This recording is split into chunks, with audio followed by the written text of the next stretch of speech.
Last fall, we first told you about the growing and heartbreaking trend of child sex trafficking in Texas. Well, next week, a new law goes into effect to keep vulnerable kids out of the hands of people who prey on them for money. But KXAN investigator Robert Maxwell found out, while lawmakers have the best of intentions, the new law will not likely help kids for months.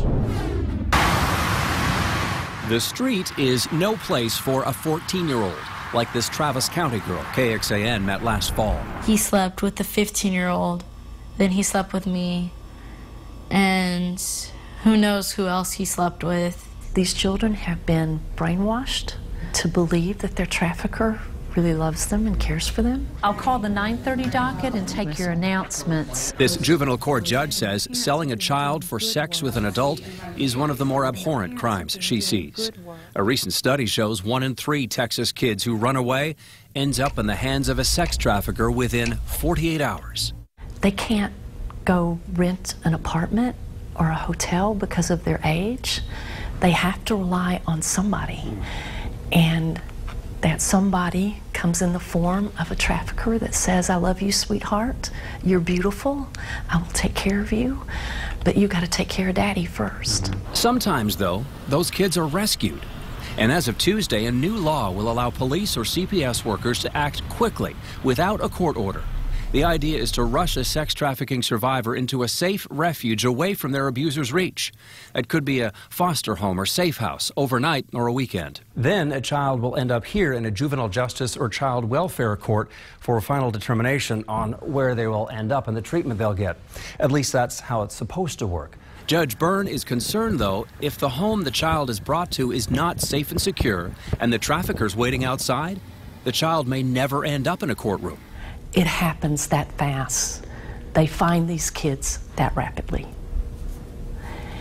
And it's because they're worth a lot of money. Child rescue advocates also say in some cases they've seen emotionally traumatized child sex victims flee a typical home. And that's where the new law could fall short. A new model, secure-type foster home won't exist in Texas for months. That's because the law gives state rulemakers until next spring to craft guidelines on licensing those type of facilities. So for about the next year, that leaves child welfare professionals the only other tool they have: locking up sex trafficking victims for their own safety. Child safety is the most important thing. The question is that child being further traumatized by being treated as a criminal? Typically, victimized children can be held legally on charges like evading arrest, prostitution, or drug offenses. Do I want to lock them up? No, I don't. But this state is already behind the 8 ball.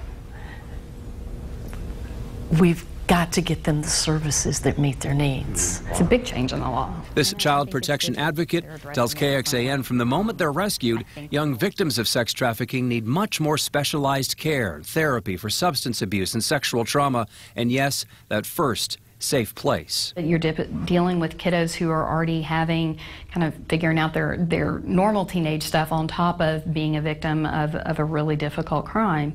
And so sometimes safety means something that's more restrictive than we would think of as our normal house. And so yes, those are obviously harder to find. What's more, Amanda Van Hooser says adding an unknown number of child sex trafficking victims to the thousands of abused children already in care could strain existing resources. That will be where we have to look at it as a resource community to try to make a determination what else is necessary, because you're right, the resources for children and families as it is already extensively needed. Now, KXAN checked around Central Texas, and it appears there are a very small number of emergency shelter spots with the trained staff to handle child sex trafficking victims. Already, though, Travis County leaders are talking about how to make room in a separate area of the Gardner Betts Youth Detention Center down on South Congress. And in the next year, at least 2 longer-term therapeutic places are set to open. They've got names like Freedom Ranch and The Refuge. I'm Robert Maxwell, KXAN Investigates.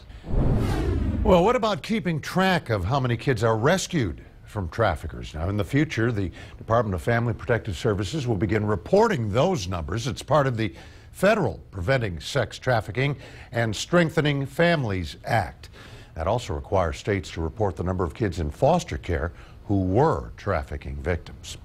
And what does a victim of this kind of crime look like? A recent Attorney General's guidebook says you can notice at school you might see sudden changes in their grades and their interest level. They might resist your touch or avoid eye contact. There could be scars or bruises they cannot explain. And they might show signs of real depression, fear, or just acting out. Online right now, we're posting resources on how to talk to your child, how to report suspected sex trafficking. You can search for this story on the investigative page of KXAN.com.